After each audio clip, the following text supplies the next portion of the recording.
This is 60 Seconds of Science, brought to you by DuPont Pioneer. Farmers who push toward higher yields are becoming more exact in their planting dates. Very evident that delaying planting date beyond the optimum can start to cause yield penalties.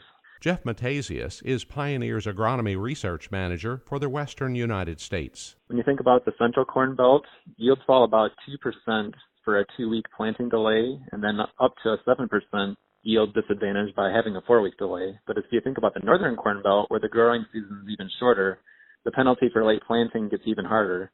And it's about a 4% yield disadvantage for a 2-week delay, and it increases as much as 15% after a 4-week delay in planting. Some years are wet and cold. Yeah, that's the challenge of farming, is that we're really dictated on what we can and can't do by the weather. And I think the best recommendation would just be being aware of when the optimum planting windows are and being positioned to have equipment and field work as much in line and prepared as much as the weather allows to hit those target dates. Matasius says you need to plant the right maturity into your geography. Our research has also shown that, especially in the northern corn belt, they see about a 1.5 to 2 bushel yield per acre advantage per point of CRM ratings. If in the northern corn belt you are planting a 100-day CRM versus a 95-day CRM, there's a 5-day CRM differential in there, and that's potentially getting you a 7.5 to 12 bushel per acre yield advantage of just by planting the fuller season variety. The science shows significantly higher yield for hitting the optimum planting date with the highest CRM hybrid.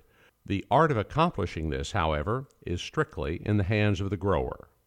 Listen to 2 other podcasts on this topic on this website. This has been 60 Seconds of Science, brought to you by DuPont Pioneer.